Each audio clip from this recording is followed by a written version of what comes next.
Welcome to episode number 75 of the BEBC BS Podcast on a crisp Saturday morning. It's getting there, boys. Short some voices there. That was kind of short voices, wasn't it? Maybe we could do a duplex thing, and we can add echo. double our Echo. voices. Whoa. I'll work on that as we get into Or we'll get editing some this cups thing. up here. BS. And we need to start there because I want to start this podcast off on a serious note because it really is serious. Yeah.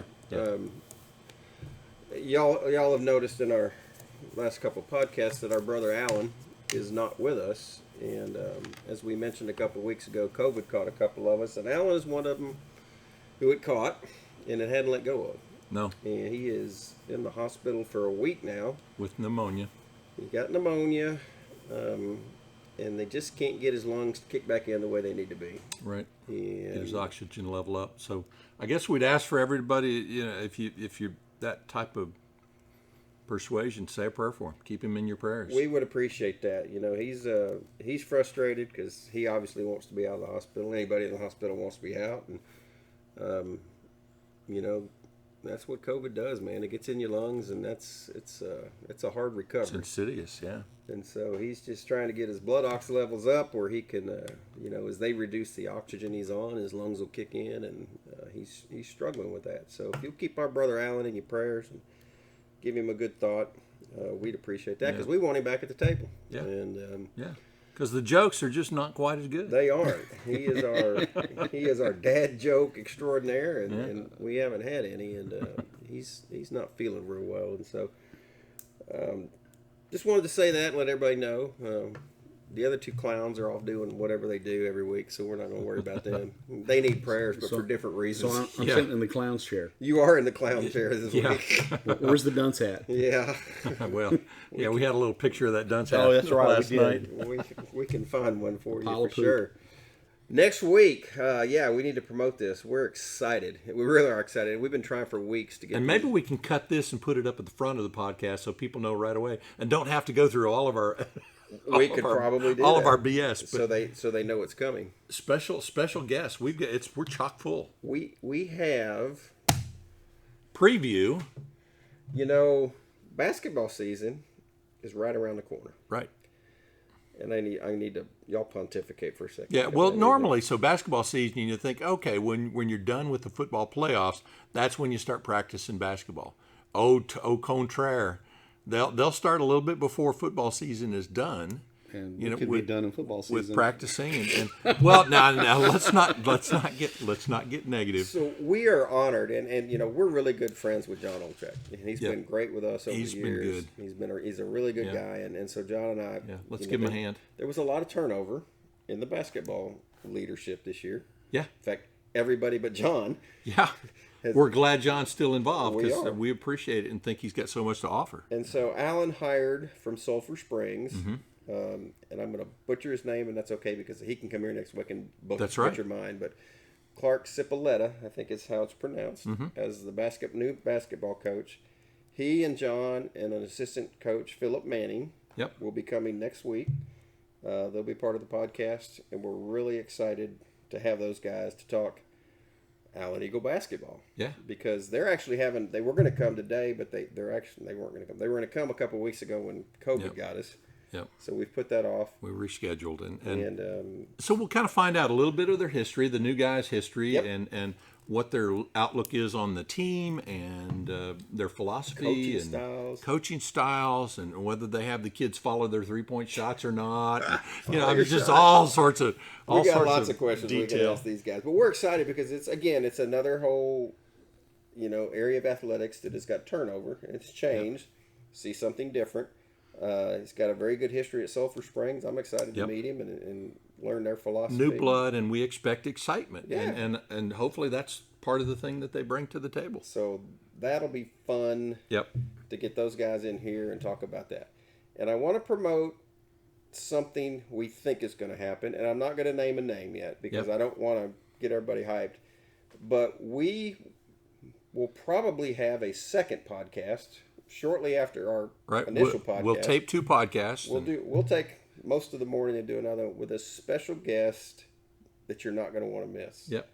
Because we're going to talk about all things related to the 2012, 2014. We can even go back to range. 2008, and we can talk. We can go a long way, but we got a guy that was in it.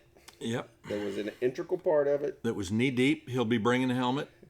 Better be. That has just told us that he don't mind talking about the olden days and things. Yeah, which is refreshing. Yeah. Open up. And it should be a lot of fun. One of our favorite people, and hopefully we'll make that happen. But I just wanted to let everybody know that's out there too. So tune in. Tune in. Bring your friends. Yeah. Forward the link. Yeah, exactly. Share this with people. Pay your dues. Vote yes. We got a lot of things we're telling y'all to do, aren't you, fellas? Sound like your wives or Don't take your wooden mom. nickels. Whatever. So, Alan's bye week. Yeah, we were traveling. We were a traveling clown show. Dude, I've come to really like bye week because it gives us an opportunity to go somewhere else. Mm-hmm. And we've got a few more places to go now that coaches have been spread to the four winds. We do. You know, last week we got to go to Sherman and sit in that old, Historic stadium right there on Central. And if you've never been to a game there, Yeah. it's a lot of fun to go do that. They have a great, excuse me, town square that they set up before the game and tailgate and have all sorts of stuff going on. And that was fun. What they call the bear walk or Bear walk. walk. the bear walk, where the players bear catwalk. pulled up to the square on the buses, got off, and just kind of the cheerleaders and drill team formed a line. It's got on that the awesome sidewalk. vibe to it that Yeah. you want. And we'll talk about vibes for one of these games. Carnival atmosphere. Yeah. Band playing on the gazebo. Yeah, it was great. really cool. And of course, Sherman didn't do us any favors. We got to see McKinney wax them, and but they bounced back last night with a big win over Wiley East. Yes, they did. I'm gonna call out Corey Kane here because they called Jordy Kaufman went to the game last night. And They called him their good luck charm, and I look back and we were there last week and they got beat 57-0. So I'm not sure what that makes. Well, us. we didn't have shirts and hats. Yeah, we didn't get shirts and That's hats. right. Maybe we should threaten to show up to another one of their games. that. Then he'll come up with the shirts and hats. He might just do that. That's pretty awesome. That is pretty good idea there, James. So we got to venture out last night. Yeah. And We did a road trip. It was a long road trip, actually. it was a short, long road trip. Yeah. It's not that far, but it just takes forever. Ever to get there. On a Friday night. Yeah, Forney's east. We went down to Forney to see our Forney coach, Jackrabbits. Coach Fleener and the Jackrabbits. Yeah, the Jack Pack. That's what they call their student section, the Jack Pack. And they were jacked up. I had really, honestly, you go back and we've learned some history of Forney in the last year. So they didn't win a game last year. Yep. Had some coaching issues down there. Yep. There was a lot of turmoil between the coaches, community, and the teams, and a lot of disgruntlement from what we've been understanding. Yeah. And we've had several conversations with Fleener about it, and we just wanted to go there. As we've done, we went to San Antonio to support Fleener. We went to Mesquite Yep. when he was there, and this was an opportunity for us to go to Forney. And so, let's go to Forney. We had an off week. Yeah. Let's go see what's going down. They had a district game against Corsicana. Tigers were 3-1. Forney was 2-2 coming into the game. And I'd never been to Forney. Yeah. Neither. I mean, I haven't been on Highway 80 in Forney. I don't even think. It's been a long time. Through it. Never been to the outlet mall in there. Never stopped for food. It's kind of one of those blow through. But obviously, to get to the stadium, you go on the south side of 80. I drove through old downtown Forney, which is a neat little. Yeah, we came up from the south, so we kind of missed that. Did you? Yeah. But excuse me, folks. Neat little town. And James and David went early. Y'all went and had dinner. Yeah. Went and had dinner. Ran into the Fleener family and the Hart family.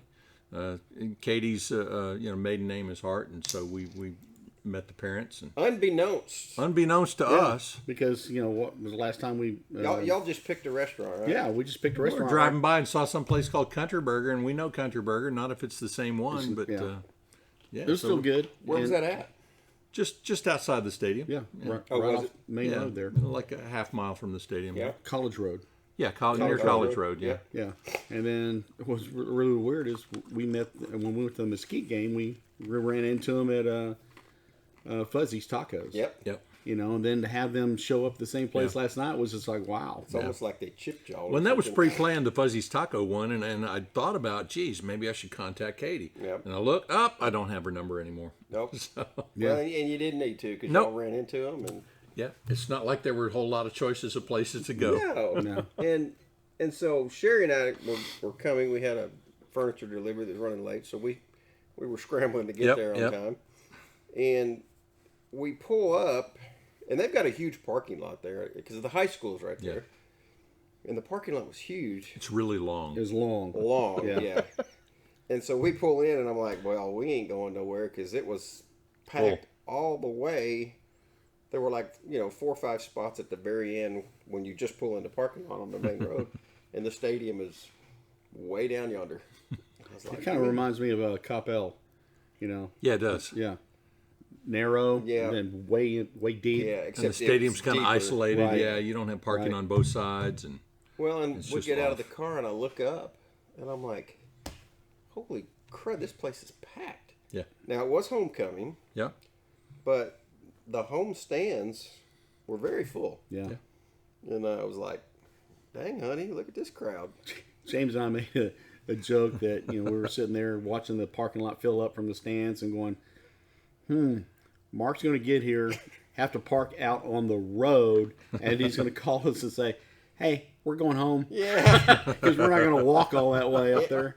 That isn't a lie. I think we were 2 or 3 spots from the road is where we ended up parking, so you weren't far off, and I got to quit beating on the table. But see, that's something we catch ourselves That's doing. all right. And pretty soon you won't even think about it. You just won't do it. Won't do it. But, yeah, it was a little bit. It was probably 7 or 8 minute walk. It's a good walk. The good thing was there was a cool sunset, which I showed y'all pictures of this morning behind the stadium, so we got some of those. But we walk in, and again, it's homecoming. I told this story at breakfast. It just cracked me up. As we're approaching the gate, a lady's walking out, and another lady and her husband are walking in, and she goes, did they already do the crowning? And the lady goes, yeah. She goes, well, then the one lady walking in goes, was it so-and-so? And the other lady goes, no, it was blah, blah, blah, blah. I don't even know the name. She goes, can you believe that? And I was just like, oh my gosh. It's like, oh my gosh, drama. Drama in small town high school football that the wrong person won homecoming queen. Well, I think that's probably it, because if you notice, the girl that actually got crowned, she just went, really? could not believe that she was picked. Me? Little old me? That's funny. That is funny. So I walk in the gate, and kickoff was happening, and so I didn't see kickoff, but I saw the first play. Yep. Subsequent to that, and thank you to Jeff and his team for getting us tickets. We sat up in the coaches section with the coaches' wives, which is always very fun because it's a friendly crowd because you're a guest and they kind of know you're coming, and obviously Katie was up there, and Jeff's mom Nancy was up there, sweetest lady ever. And so I looked down, and here's my initial thought. And I didn't say this last night because I wanted to save it for the podcast. Being a Cowboy fan, it is really, really hard to overcome and to root for a team that wears Pittsburgh Steelers colors. It was just like, that's true, black and gold. I was just like, man, it looked just like the Steelers. I was like, seriously? I said, here we go. It's just, and that ran through my head all night long. It was like, they're playing the Steelers. But Forney came in at 2-2. Again, a team that didn't win a game last year. They've already won 2. And they had a real squeaker, 21-20, their first game. Yeah. And they beat North Forney in a big rivalry game last week, 15-7. Yeah. Fleener was on Channel 8 afterwards. That's right. That's right. They showed him some love for sure. Because they won whatever the city trophy is that they get for winning that battle. Yeah. So Corsicana comes in, and it's a struggle at first. Yeah, and ahead of the game, David and I are sitting there talking. You look at the teams and not knowing a whole lot of either team. Yep. We're kind of scoping them, up and down, saying, the Corsicana players look a little bit bigger, a little bit maybe more athletic. They did. They looked beefier and bigger and stronger, but and I mentioned, just like Highland Park. I mean, smaller guys, maybe quicker, more mentally, into the game. And Fleener had them fired up, man. They really put it to them. And also, maybe a little better coached. Yeah. Maybe so. Maybe so. And I don't have all the details of the game, and I didn't, obviously we were casual fans in it, wanted. Yeah, we don't look at it to analyze the game so much, but they went on offense first, and they were driving pretty good. They had a bunch of good mix of running and passing plays, some nice crossing routes, mid-length 15-yard crossing routes, which I love. Yep. Love that. Yeah. And you said he's a baseball player. Baseball. He's a starting pitcher, and they were talking about he throws every football like it's going to be a fastball, and they're trying to get him to put a little touch on it. And I think he showed some touch. Yeah, he's last night. So they've got a good one. It's a shame he's a senior. Yeah, he's a big guy. Yeah, he is a big kid. I mean, stands well in the pocket, and he wasn't touched. Yeah. No. I mean, that offensive line did a heck of a job. Oh, it's like the days watching Kyler sit back there and just look all over the field for somebody. Yeah. That's the way it was last night. Well, their opening drive, they got down the 20-yard line of Corsicana, went for it on fourth down, didn't get it. Yep. Held Corsicana 3.5. They came back, got down there again, same spot, stalled, missed a field goal. Yep. And it's just like, guys, you got all A these little line opportunities. drive. Okay. Yeah. Should you have gone for it on fourth or kicked the field goal? Their defense, I have to give props. Yeah, we were threatening Very Fleener. It's like, impressed. man, did y'all steal Grant Branscom's defensive mojo or something? We, after the game, Dave was, I told him, I'm going to ask him a question. Dave, we got down there, Dave was like, ask him. I said, when did you become such a big defensive genius? And He just put his head in his head like... And then he gave props to his defensive coordinator. But it was funny because I was like, dude, because Corsicana only scored on a late fourth quarter fumble. I don't know if it was a fumble or a bad snap. I missed what happened. It was a fumble. They wrapped up the runner, and ball number came 22 out. was a good quick runner, but they got him before he went down. And it rolled down to the 41-yard line. Big man almost scored, so they scored late. Yep. On that, but their defense, man, was just were incredible. And missed the extra point, so that's why the 6. The final score was 38-6. So it was a swarming or no, defense. 24-6. Yeah, yep. Yeah, their defense was just every time you look up, there's 8 guys at the ball. Exactly. They all pursued whoever had the ball, man. They were all over A few times they had a little trouble wrapping up the first time, but they slowed him down enough that there was a second, third tackler there. And setting the edge. Oh, they covered the edge. They were there in a heartbeat. There was nobody getting outside. I don't know what Corsicana. I don't need to look it up, but they had less than 200 yards total offense. I bet. Yeah. It was just. Oh yeah, easy. It was 3. They ended up kicking a field goal 3-0. They got it to 10-0, which is what it was at halftime. Scored 2 touchdowns in the third quarter. One in the third, one in the fourth. It was 24-0. And Well, of course, Canada kept. They were their biggest enemy. They kept getting penalty after penalty after penalty. Yeah, they did. A lot of they had the those. ball for a long period of time. That one quarter, moved it 60 yards or so. Yeah. But they were going back and forth. Penalty, yardage. Speaking of which, the first quarter, 19 minutes. Yeah. Was all it took to play the first quarter. Yeah. I was like, man, this game's going to be over in a heartbeat. Now, it slowed down after that, but I'd never been part of a 19-minute quarter. It was going just quick. Crazy. Yeah. Which was cool. And, I tell you, the takeaway from Forney's defense, the takeaway that I got from that is that there's hope for Allen's defense, because I don't know that the personnel is any better or worse. Yeah. When you look at the two, and so their ability to get it right, to be in the right position, it gives me hope for Allen and our kids and the coaches, that they'll get it going on, they'll get it connected together, and do more of that in the right position, second, third tackler in, that type of thing. Yeah, I hope so. But those Forney defensive players were prepared. Yeah. I mean, they looked like late season form. It was, I mean, they were impressive. Yeah, it was. When yeah, I really did, the strong side corner was sneaking in, he would abandon his route as soon as he saw that it wasn't a pass. Right. Yeah, and they would have been really vulnerable to a little flip back or an Could have option or been. something like that. And then he doesn't do it again. Yeah, You know? yeah. You live and you learn. But yeah, what a they only gave up 7 points last week. Yeah. They gave up. I said they gave up 6. That was kind of a an offense problem there. It should have been a shutout last night. Well, maybe Corsicana wasn't going to really be that much of a test. Just because of what kind of team they've got. It'll be interesting to see their future games. Yep. As they go through district. Yeah. So that was fun. It's always fun to be with with fun. Fleener, and he's great after the game, and talking to us and his family. We had a good time with his family. Yeah, they're definitely making connections with the community and stuff, and they had.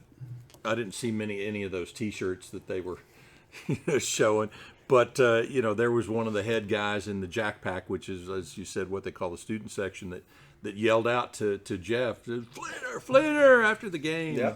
And Fleener runs over and does the Lambo leap, up to into the student section to give the students some love, and that's the kind of connection that you like to see. I mean, not that every team, every student section and relationship's going to be like that, but that's the kind of bond that kind of forms and builds that long time relationship. I don't think they want to move. I think they want to build a great program football community, and given I asked Katie last night. I said, "Is this the normal crowd?" She goes, "Yeah, it's been this way." So that's for awesome. their home games. So and think when they start winning more, boy, that place is going to be rocking. What he did with the players last night, instead of sending them to the locker room, he was, no, wait a minute, they don't.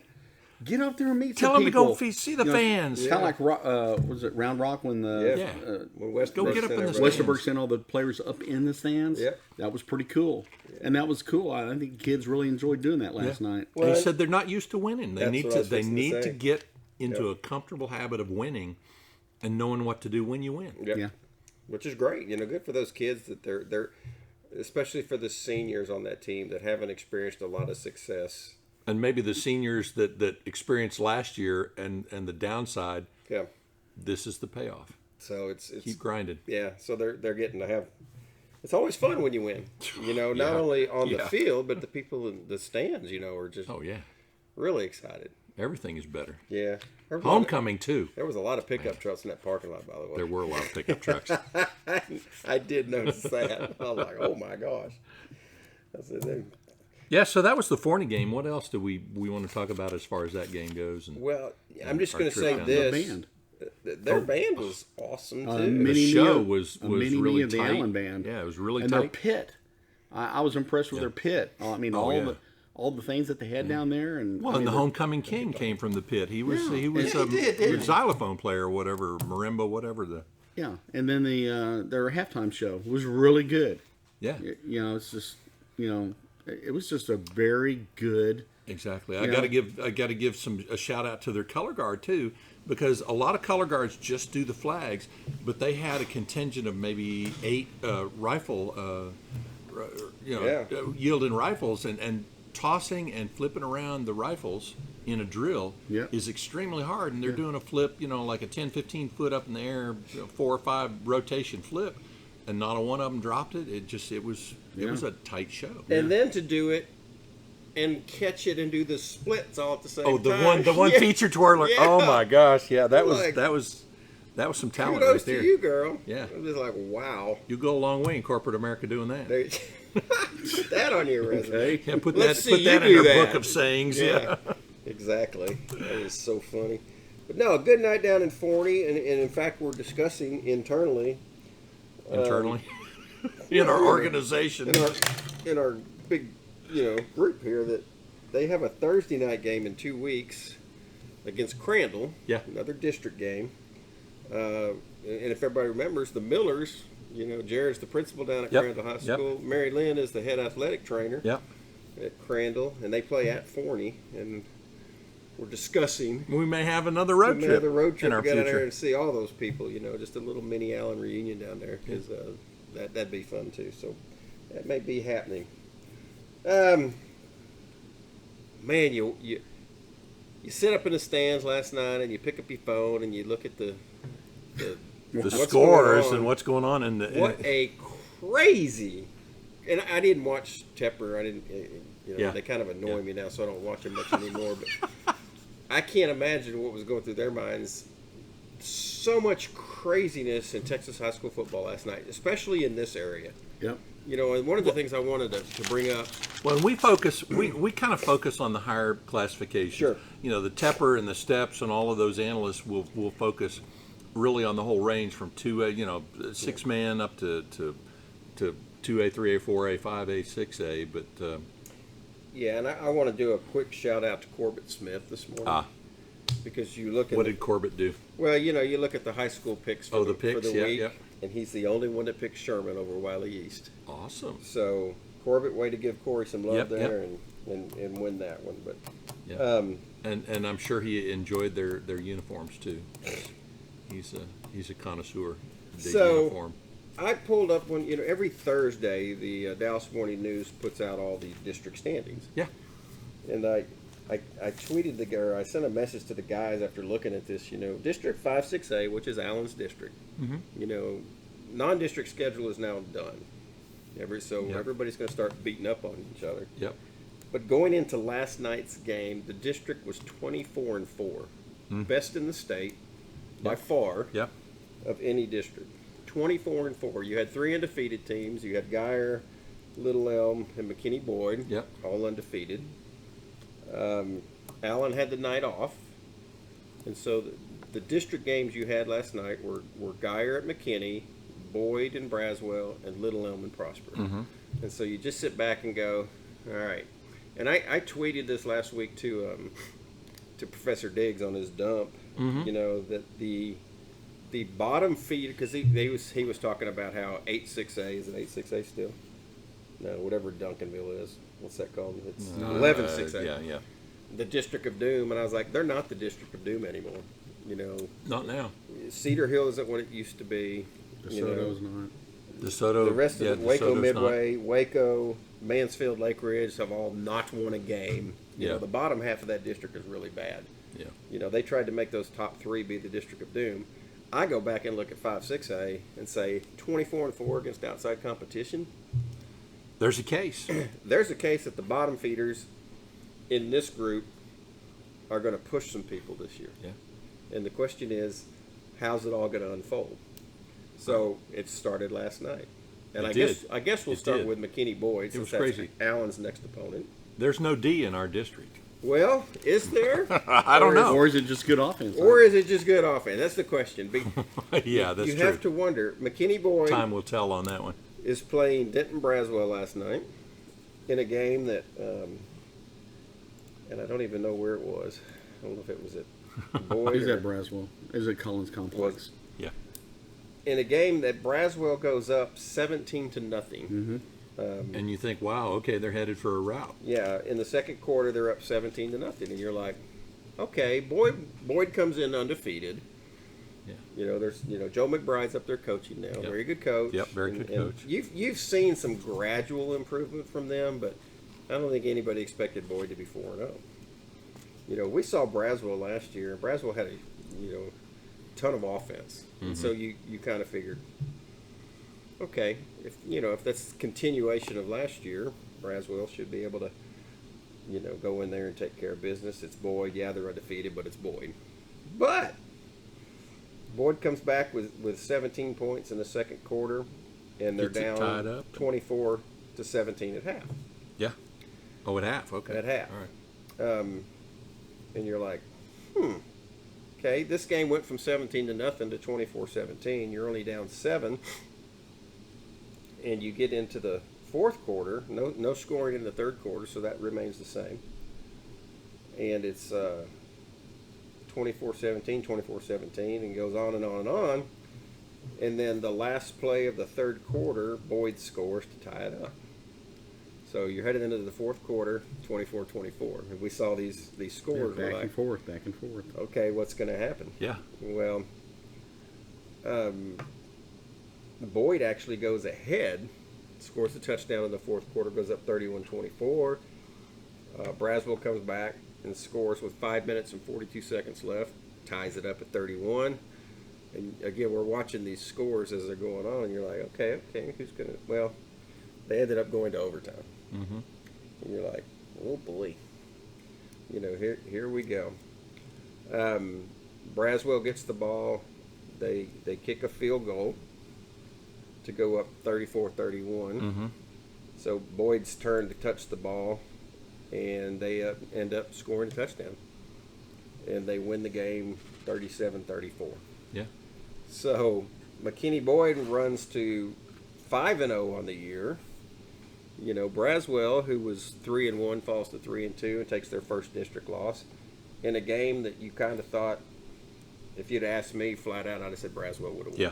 Yeah. Just based on the offense, because Boyd didn't have the offensive explosion. Now, and if you look at the stats, Boyd only had 325 yards total offense, which in a high school game, It's pretty low. Yeah. it is pretty low. Big play. 90 yards big plays. rushing. Big plays.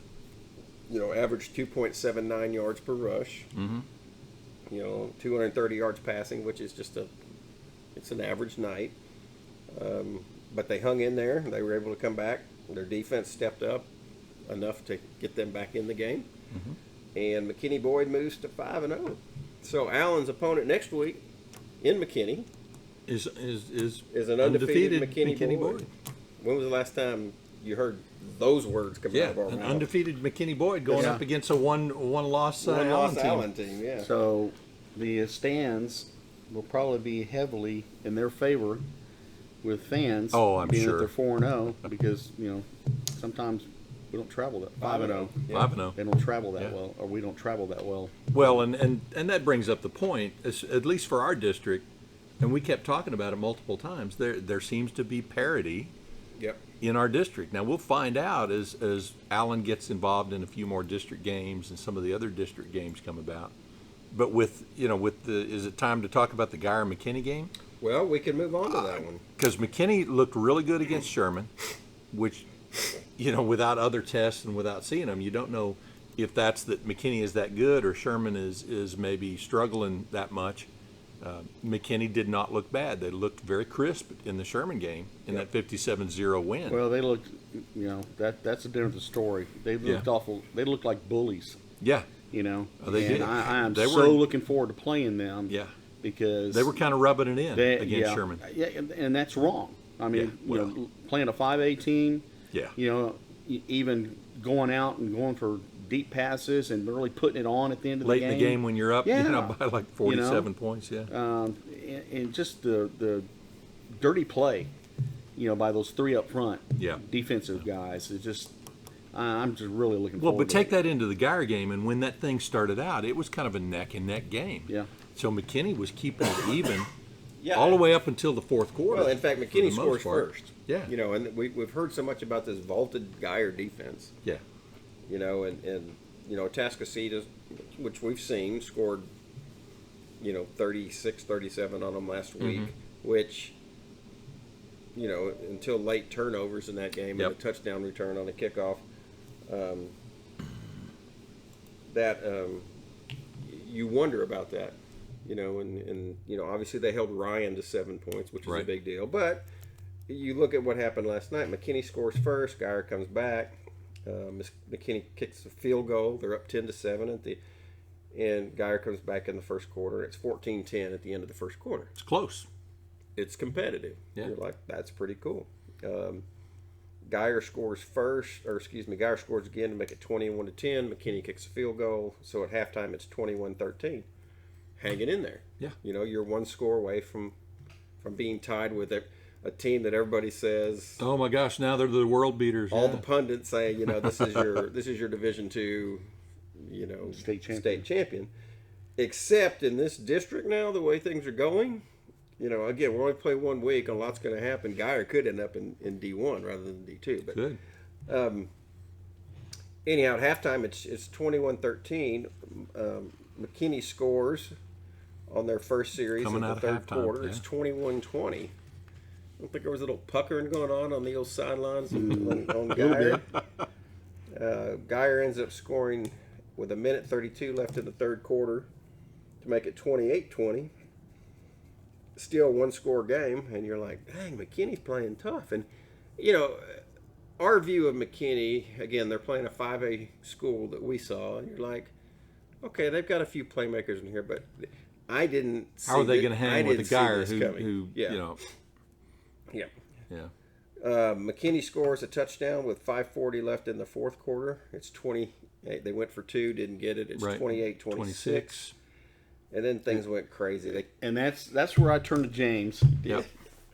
And I said, "Oh God, they didn't get the 2-point play." And I said, "What they need to do is kick it Yeah. on the kickoff Yeah. instead of kicking it deep. They kick it deep, they're going to be in trouble." And sure They enough, kicked it deep in a 93-yard touchdown run back. unbelievable. That turned the whole That's game. a right dagger there. in the heart. Yeah, it is. Because they needed to stop a field goal, Yeah. and they win the game. So Yeah.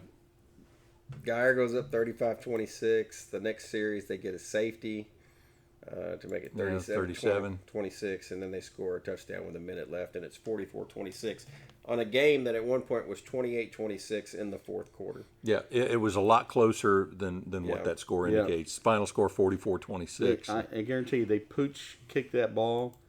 Defense steps up and holds them. That we could be talking about, a different thing right now. Yeah. Yeah. And here's another, it's interesting you look at stats, and I look at stats just to get an idea of what happened. McKinney only had 298 yards total offense. 109 passing on 14 completions. So a lot of dink and dunk passing. There wasn't anything deep there. What was a turnover?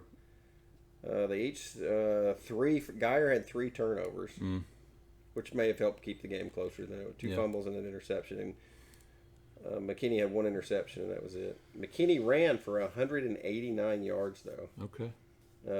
Geyer only ran for 126. Geyer had 422, which is about normal. But I look at that and go, okay, Geyer isn't unbeatable like people are saying. No. If McKinney's going to put a scare in him like that, and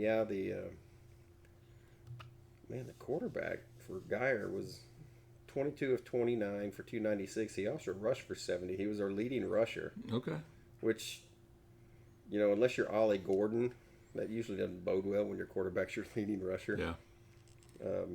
Well, that's that's going back to the Forney game. That's kind of what we saw there. They would spread out one side, which gave the quarterback an opportunity to scramble if he wanted to, tuck it and run, and he was making 15, 20 yards on those type plays. And it's hard because the corner and the safety are kind of pushed back because of the receivers, and that tends to be an issue with Allen as well.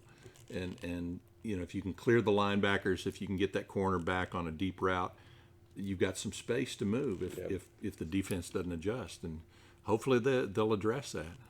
I have lots of faith, for Allen, because I've seen a lot of changes, a lot of experimentation. There's some mad scientist work going on at 300 Rivercrest Drive, experimenting and learning what works, what doesn't work. Yep. That's encouraging as well. It is. I don't think we've seen the real capability of this Allen team. So we'll find out how we do against Boyd.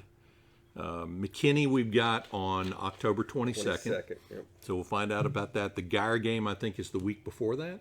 Yep. Is it the 15th? Okay. But So we had October 15th. That'll we be had fun. 2 overtime games. Last we game did. in the district last night was Oh, Prosper. The no D game. Yeah, that was the Little Elm. Prosper Little Elm. And I would have guessed Prosper was gonna Yeah, beat them soundly, but it was competitive. And another game that went to overtime. Both teams had over 400 yards of offense. So their Little Elm was 17 of 20 passing. Wow. That's a high Prosper, percentage. 13 out of 24. Not so good, with 2 interceptions. Prosper did rush for 261 yards. Here you go. Little Elm had 13 penalties. Oh my gosh. Prosper with 2 turnovers in a game that, was 38-28 at halftime. Prosper leading.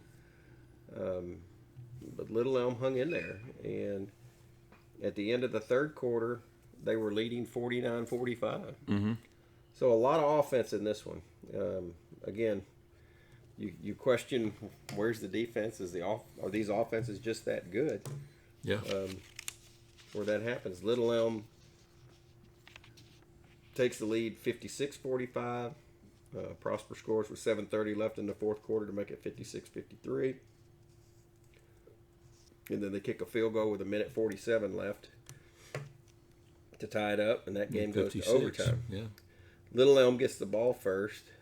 They end up kicking a field goal, make it 59-56, and I don't know what happened because the morning news doesn't do the write-ups yet, and I didn't see it on Twitter. Well, yeah, and when you're in the game, they're play-by-play. You get every single play, Yep. but then they truncate it after the game is over Yep. to just the scoring plays. So Prosper ran one play in overtime. It was either a fumble or an It looks interception. like they had some sort of something turnover. happened. They didn't score. They lose the game. They lose the game, which is 59 of all the games 56. last night, that's the one that surprised me the most.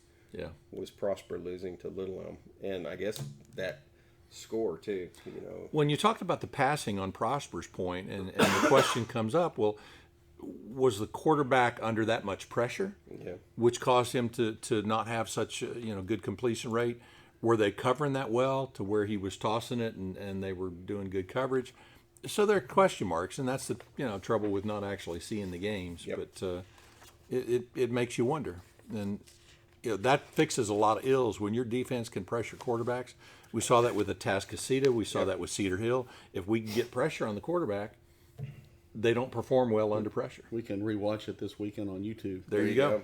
That's There it. you go, and that's true. I think the only exception to that rule is Mr. Murray. Oh my gosh! Watch him in the NFL now, and the last couple of weeks, the scrambles he's made. What in that last game? Didn't he have an 80% completion? Yeah, he's out of Golly. control. Look at all his. He targets, was never that good. Look at all the and targets. Allen even. All the targets he has. yeah. Oh my gosh. With D Hop and Yeah. Fitzgerald and oh my gosh. But it's A little bit better offensive protection. Yeah. they're We doing- transitioned to the pro game We pretty did. quick, That was don't pretty we? quick, wasn't it? But it does. Pressure on the quarterback changes everything. Yeah. And if you can get pressure, things change totally. Yep. And it'll be interesting to see. I'm very interested in this game this week. One, to see how good Boyd really is. Yeah. And two, to see how much Allen. Well, one, I hope they left the turnover bug in Tyler. Mm-hmm. Just leave it behind and Yep. not even have to deal with that anymore. Well, a turnover bug in Tyler, and then the other part of it, which is the positive side, and you mentioned it, I think, last week with the Tyler game. We had 2 penalties. Yeah. And I don't remember having a whole lot of penalties in any of our first non-district games. It hasn't been something that's killed you. So So if that's a if you don't discipline remember thing, it, if that's a good discipline thing on our the coaches and the players' side, congratulations. Keep that up. Next week in the district, Allen goes to McKinney to play Right. Boyd. Play up at McKinney's award-winning stadium. Yeah. Braswell, who off a tough loss, goes at Little Elm, and this might be a game in the 70s. The way these two teams. Yeah, Little Elm is showing some moxie. I Yeah. mean, just Again, I'm going to call them bottom feeders from last year just because they were on the lower side of the district. But Yeah, these scrubs. teams have very much improved. It's just a matter you're having to play another team that's very much improved this week, and so that'll be, this might be a battle for 3rd or 4th place in the district. yeah. It's an important game, and then the big game in the district, I think, is everybody's looking at is Prosper and Geyer, and can Prosper right the ship? Yeah, can they hold their own against Geyer? And Yeah, because they've already got 2 losses, but not in only one in district. But if you get 2 losses in this district, it's going to be tough. Given now you're already lost the tiebreaker with Little Elm. that's right. And so McKinney, Prosper, and Braswell being 0-1 in district are under the gun. Yep. To win. So yeah, you're right. That's going to be the test. It's going to be interesting. So McKinney has the week off, which Rest your players, Marcus. yeah, get them healthy. But an interesting district set of games next week as well.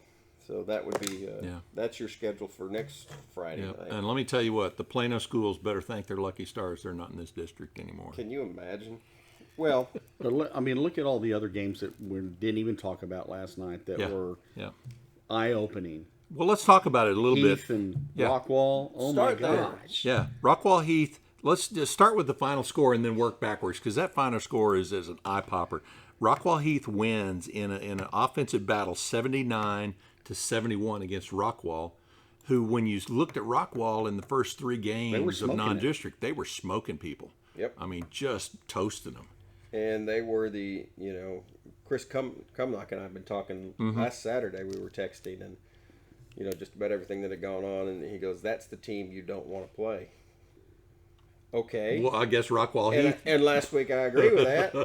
and now you're like, okay, now is Heath the team you don't want to play? Because Heath has the one loss to Carroll, a game they should have won. They had a botched or blocked field goal at the end of the game that they would have, beaten Carroll.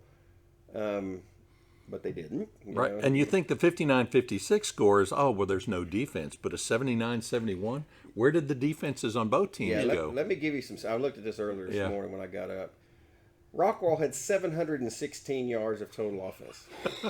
Rockwall Heath had 775 yards of total offense. Those are comic book numbers. Wow. They both averaged over 12 yards per pass. Yeah. Heath averaged 7.19 yards per rush. And so you just go, okay, 9 penalties and 8 penalties. Again, rivalry game. Yep. Probably some chippiness there. But 9 and 8 still is not horrible. It's just too many, but it's not like 11, 12, 13 like the DeSoto games of old. Check out this number. Zach Hernandez for Rockwall, 55 carries. Which is the number of carries Jalen Jenkins has the whole season. Yeah.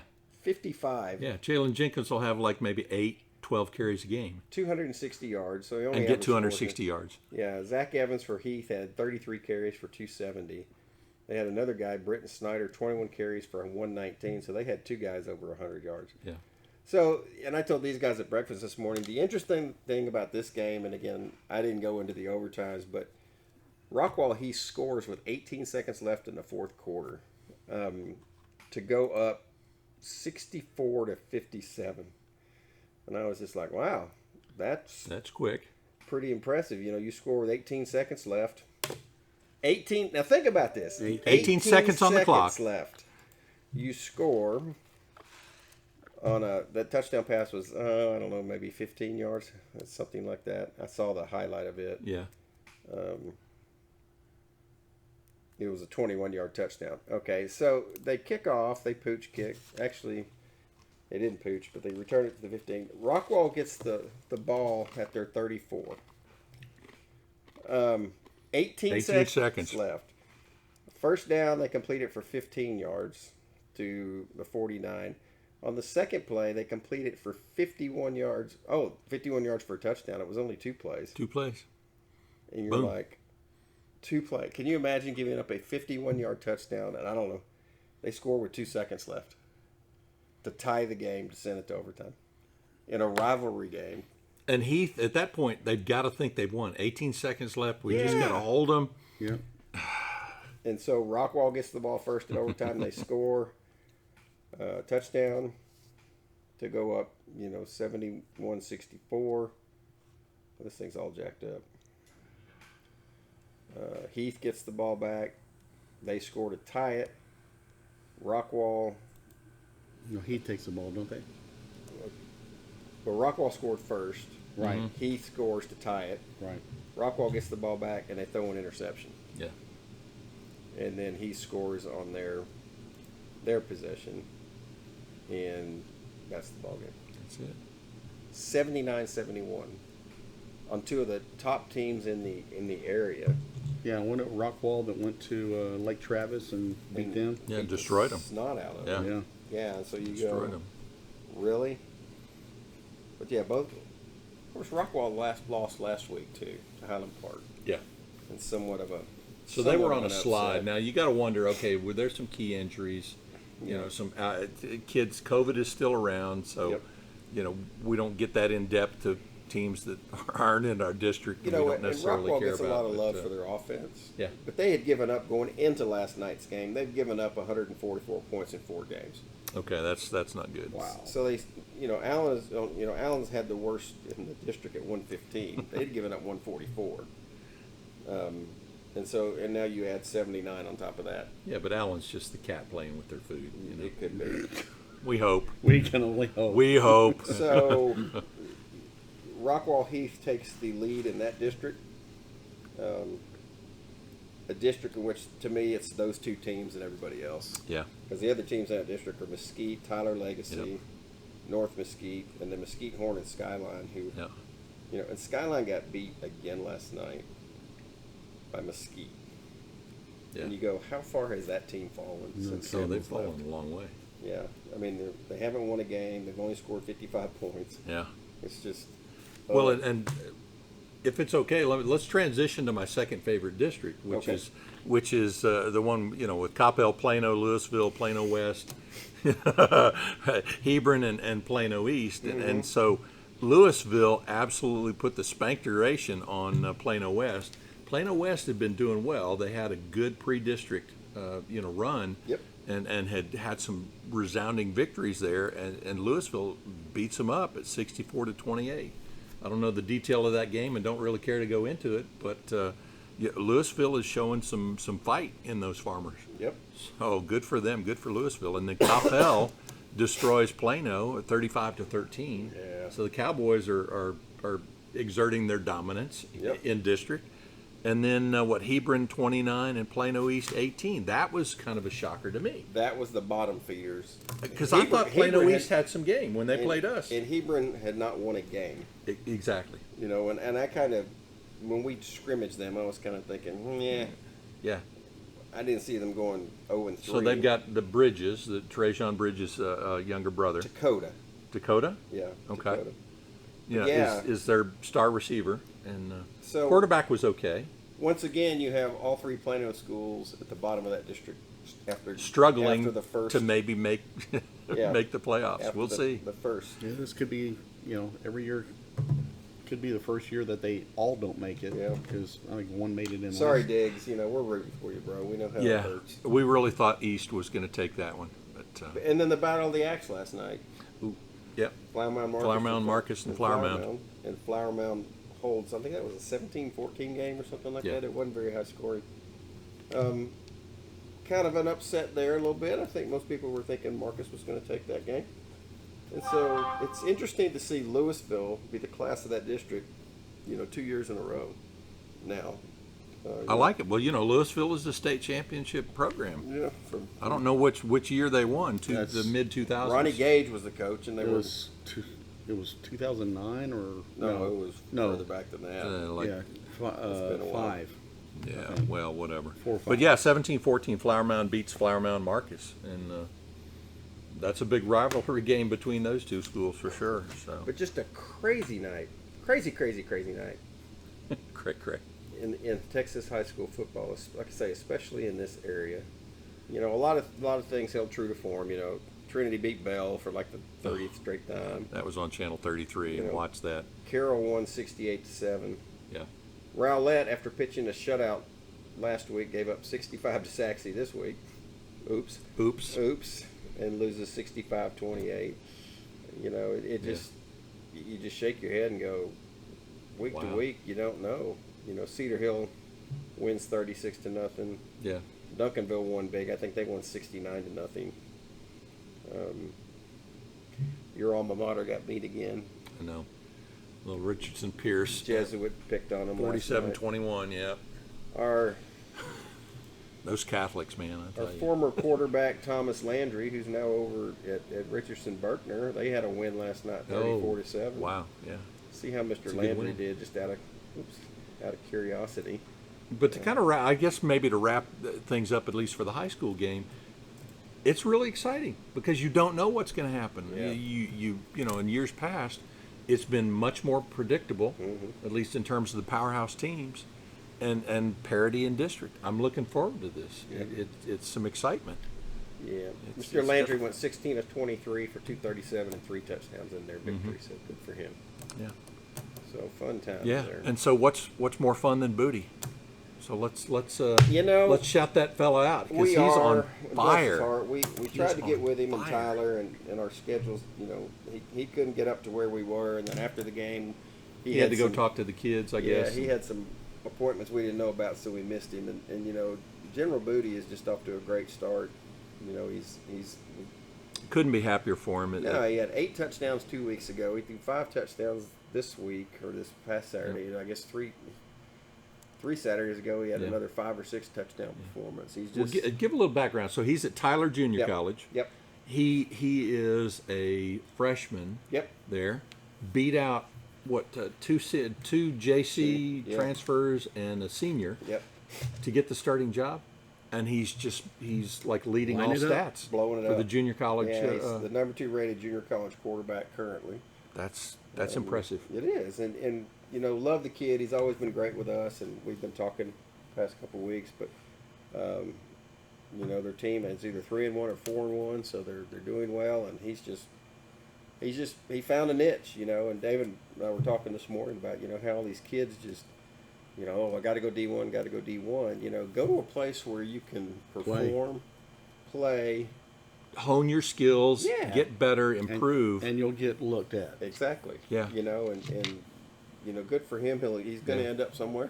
Well, anybody that doesn't, yeah, anybody that doesn't think that the D1 schools are looking at JCs, they're looking at that JC talent, and when they see something that shines, well, because then it's a proven commodity, yes, as opposed to a high school kid. Because there's a whole, once you take the step from high school to college, things really change. Even if it's junior college, there's some headhunters, there's some good talent in junior college. Exactly. And I don't know lately, but the Cowboys used to have a roster full of junior college players and D2 and and all over the place. Undrafted free agents. I know. I was going to say the Cowboys are one of the better junior college teams in pro football. So that was uncalled for, dude. Body blow. Smack. Hey, but at this point in the podcast, Che should be settled deep into her closet. So I want a little call out to Che, our sweet lady, who brings us sweets every game. We sure appreciate it. Yeah, tell your husband it's okay. It's just us. It's the same thing every week. That's a really funny story. We need to have her on so she can tell it. Because it'd be funnier coming from her than us. But General Booty, that. Good on you, young man. Yeah, keep it proud up. Of you. Keep it We're up. watching you. Paying attention to what's going on. So, enjoying it. Just enjoying it for you. Keep up the good work. Last thing I want to talk about this week, and we're going to get more in depth on this as it gets closer, but I wanted to get it out there now. And I'm talking to everybody who listens, who is a registered voter in the city of Allen. Yeah. This is important. It is important. We've had several bond packages over the years, and the majority of them have passed. All of them have passed, except for the last one, which... Well, and there's a lot that goes into putting one of these packages together, and a lot of it is, how the state requires things to be done, what the school district can do with certain funds, what they can't do with other funds. Something's going to blow up. The ice maker got real up. Yeah, thing's loud. Sorry, my ice maker's just making a whole bunch of noise back there. But there is a bond package on the ballot for November for $23 million, $23.6 million, and it's a Proposition A and Proposition B, and both of these propositions are athletic related, which immediately puts some people on defense. But you have to understand that the way that school project funding works in the state of Texas is capital improvements have to be done by bond packages. Mm-hmm. They can't be used out of general funds. They have to be done this way. Can't be used out of general funds as maintenance. Yes. So, like, for as instance, maintenance, yes. As capital projects, no. Well, right. So maintenance would be every replacing 6 to 8 years you replace the turf on the field because it gets worn out. Well, that's not. Maintenance is more like a yearly thing. Like, okay, a rip in a tennis net. You put a new net up. Yeah. That's maintenance. Painting the A in the end zone. There you go. That's maintenance. Yeah. Capital projects are bigger than that, meaning replacing turf. Yeah. Okay. Building new. Resurfacing tennis courts. Exactly. And so again, this bond overview is $23.6 million. It's 2 propositions. Proposition A is $15.9 million. and it's made up of several things. The tennis complex, and again, that tennis complex, for those of you who don't know, is shared with the city. Yeah. It is a public tennis complex. When not being used by the school, anybody can go use it. Right. And people do. And if you haven't been over there to look at it, the surface of those tennis courts, Bad shape. It's worn out. it's really bad shape. It's amazing. In fact, you can't see it, but I'll try to put this picture in the podcast here. You know, The tennis surface courts is being torn up. it's lifted up, yeah, and so you're getting down to concrete underneath. You know, and they haven't been replaced in years. You know, it was built 20 years ago, and it hasn't been resurfaced at that point. So this part of this package is to resurface all the 12 courts, concrete and drainage improvements, additional storage, repair the hitting wall, repair fencing, update security and lighting systems. So not only is it going to help the kids, it's going to help all of Community. you who use that Right. from the community. Yeah, don't think that it's just for the kids. Exactly. The activity complex, meaning Which complex is the activity complex? it's the it's where we tailgate. Oh, okay. Yeah, I don't know. Athletic what we call I it. couldn't Yeah. come up with that. There's no name on it, Yeah. which there should be. But I heard we talked to some people the other day. 1,100 students a day use that complex. Yeah. And for those of you who don't know what we're talking about, it's the building right at the south end of the football indoor stadium. football field. It's the athletic offices and Exactly. complex there. Right. So, baseball, softball, football, boys and girls track, boys and girls soccer, boys and girls cross country, all the off-season programs and all the athletic training happens in that building. The trainers. Whether it's weight training, whether Yeah. it's on field training. And that was built 21 years ago, Oh my gosh, has it been that long? and it has not received any updates. You know, usage has increased, and it's just like, and we talked about this, and we talked about it with some other people too. It's just like, if you have a house, and it's your house, and if you haven't done anything to your house in 21 years, It's called deferred maintenance when you go to get assessments, and that's not good. you got to fix it. It's not good. There just comes a point it just needs to be taken care of. Yep. Right. And in order to take care of this is the way it has to be done. Or Because if you don't, it leads to bigger issues Bigger. down the line. More and money. you're going to be paying twice, 3 times as Exactly. much to Yep. fix the whole thing. Exactly. It's crazy. And the other thing is the Lowry Weight Facility, also known as the barn, Right?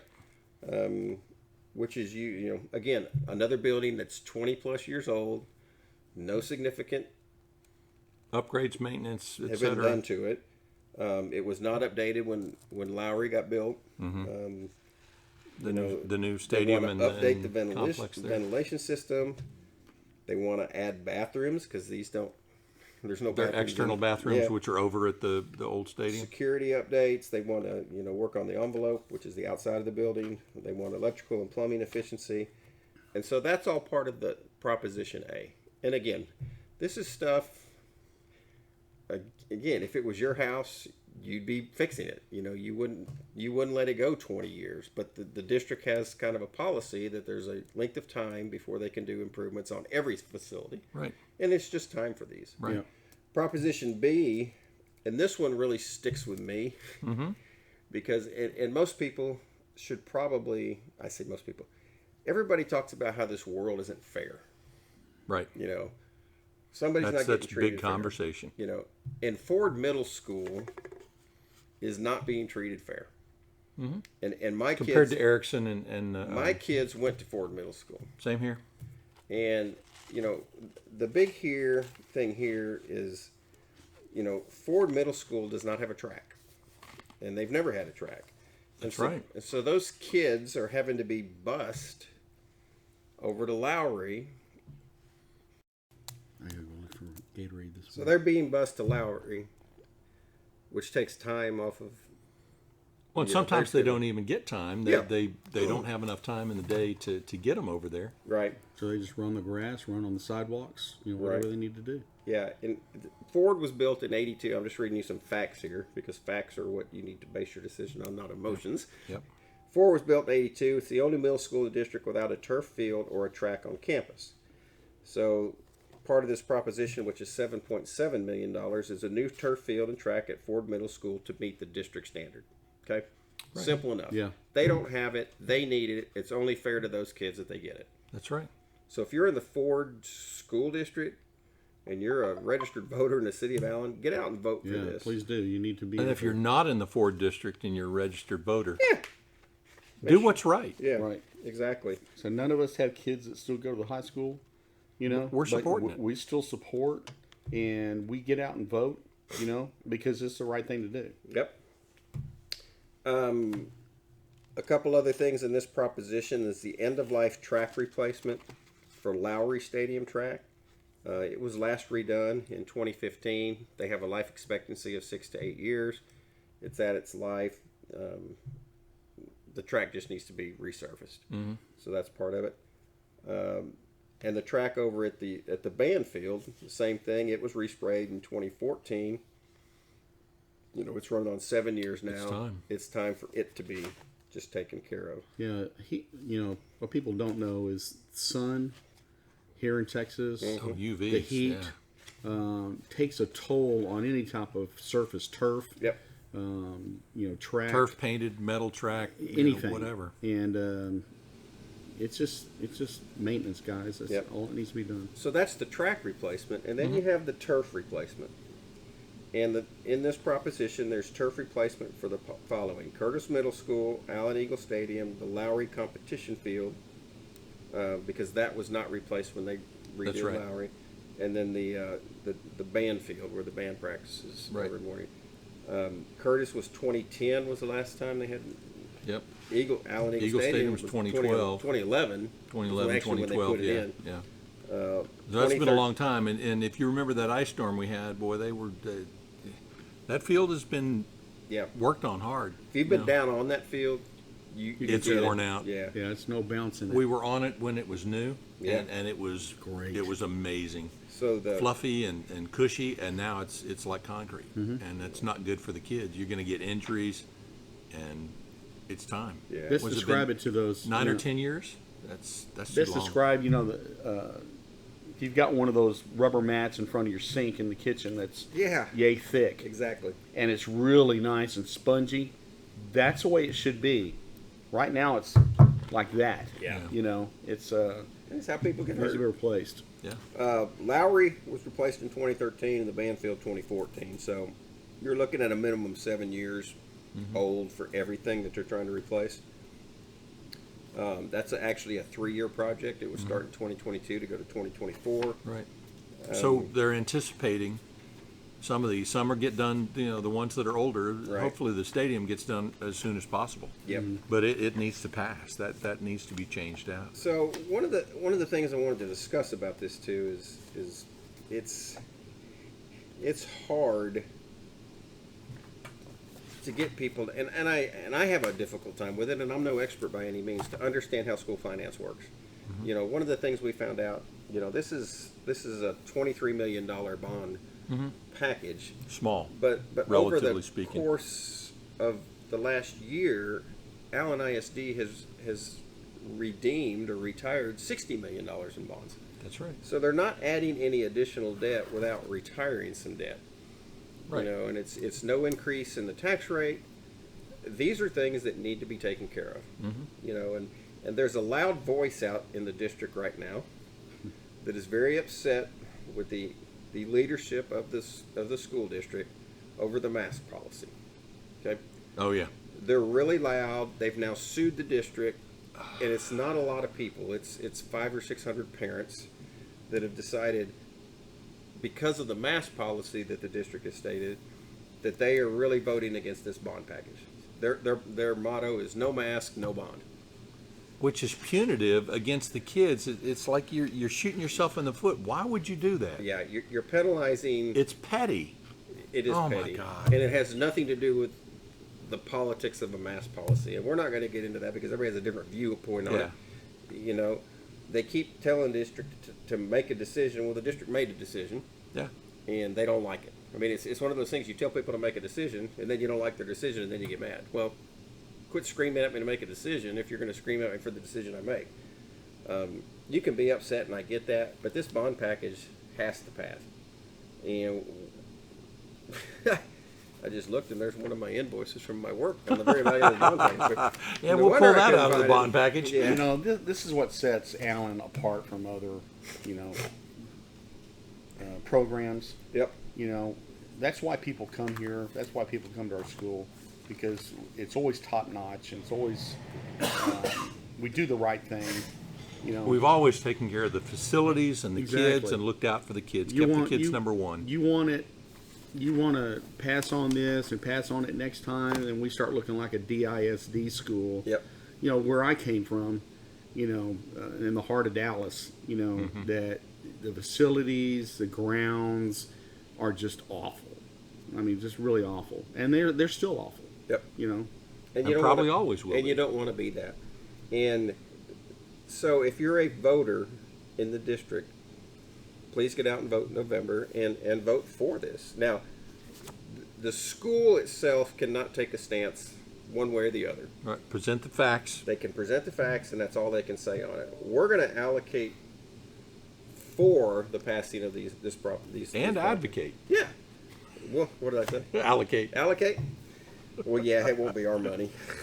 No, but Yeah. please don't punish the kids in the district Sure. for trying to do the right thing just because you've got some other disagreement. Yeah. I mean, this, again, if you think about, again, 1,100 students a day roll through the athletic facility, you know, and, sorry, folks, that's a huge number of kids. And your kid may be one of them, you know. Your kid may be in band, you know. And, yeah, this says athletics, but it's replacing the field that your kid practices on. You know, it will make it nicer for your kid. Your kid may run track. You may be one of the community members that goes up to the band field and uses the track. Right. Or The goes track. up to the tennis courts and plays tennis. Exactly. How many of these people that are against this thing still go out in public to restaurants, to grocery stores, to businesses and whatever that don't wear masks? Yeah. You know, their kids go into those stores too. Why isn't the pressure on them for everybody in the whole city to wear masks? You know, I have a package that was put out by the Allen ISD, which gives all the details of this bond package. It explains it in greater detail than we just went Much through. greater detail. If you want a copy of it, reach out to any one of us. We all have it. Yep. And we'll send it to you. It's public information. And there's nothing in here. And if you have questions about this, I encourage you, call anybody in the district. You know, they will sit down. They will answer your questions as it relates to this. Or if they can't answer your questions, they should get you to somebody who Yeah, can. I mean, we did that. We sat down Yeah. with the CFO. We sat down with Daniel Pitcock. We sat down with David Hicks. They're We sat down with the available for superintendent. people. They will answer questions. They will answer any questions you have about this and why it they will give you the facts on it and why it's needed. And if you haven't seen, the repairs needed at the tennis courts, the conditions of the track, the conditions of the fields, go look at it. I mean, they're readily available for you to go look at. That's right. We'll be scheduling tours. Yeah. Jeff Cheney will gladly take you on a stadium tour. Okay, Wow. he may not do it gladly, but he will do it. Yeah, just call Jeff at BR 549. And he'll love us for that one. Yeah, well. But anyhow, Next Friday, he's it's gonna very tear us up. important. Care enough to get involved, care enough to know what you're voting on, why you're voting yes or no. If you want to vote no, well, okay, you got to do what you got to do, but be informed. Yep. Please. Yep, exactly. It's very important. Don't make a decision just based on your emotions. Oh, it's just athletics. It doesn't apply to me. Well, there's lots of things that get passed. Heck, like David said, we don't even have kids in the district anymore. Yeah. And, I haven't for years. yeah, and it's still important for the kids who are there to be able to have, what we can give them to be the best so they can have the best experience in their high school. We have pride in our community. It's our community. Exactly. Yeah, You know, exactly. and that's what it's all about. Totally. It's great. What else, guys? That's all I got. What That's about enough for today. We didn't mention it earlier. Our guests for next week. Oh. Well, hang on before we do that, because we totally screwed. We've done this week after week, and it's my fault because I'm the one that's supposed to handle this. Yeah, Mark. Podcast number 75. 75. Who is 75? Big shout out to one of my favorite people ever. Jackson Jackson Newville. What Hey, a buddy. great kid. And he has really matured. I mean, he was good when we first saw him start. Yep. In on varsity. He's gotten better and better, and we're just so happy for him. The dude is a great football player. Him and NATO together on the right side of that line are so fun to watch. But he's also smart as a whip. The kid's going to Harvard. He's going to play football. Come on. And he's going to Harvard. And you're like, wow. You know, that's just impressive. Because he's got the mind. It's kind of like, Eddie Cow, from a couple years ago. Eddie was a great ball player, and he had the great mind. And you're just like, proud of you, Jackson. And this podcast is in your honor for number 75. Yeah. So. Yeah. All right. So, September 25th, next week, McKinney Boyd at 7 o'clock at the McKinney ISD. What is it? The Crown Jewel of Texas. Yeah. Oh, is that what it is? That's The what Crown they call Jewel. it. Yeah, that's why they call it the Crown Jewel. Yeah. Wow. Hold it up to me. Hey, well, they got Skittles, so that's a makes it so much that's a better, come doesn't up it? right there. Yeah. They need more concession stands, just like Yeah. Forney last night. They need to think about doing something there too. We could have made that a second career standing in line for I mean, James made a Snacks. good point. I mean, they should have stations, like we do in tub of our- ice with tubs, some drinks or tubs water. with Yeah. water or drinks. If you're just wanting something, Yeah. not food related, Yeah. they'll get there. I'm sure they feel those growing pains. They ought to start this year passing all their bond packages because they'll Yeah. all vote for Yeah. it. Exactly. But anyhow, folks, enjoy this day. I know it's going to be in the 90s today, but not much longer. Oh, but it's dry, and this is the sweet spot for Texas weather My right now. computer says right now it's 72 degrees, which is Drive with your windows down. It is Exactly. nice. Yeah. so. Until next week, folks, it's over. And We're out of here. out.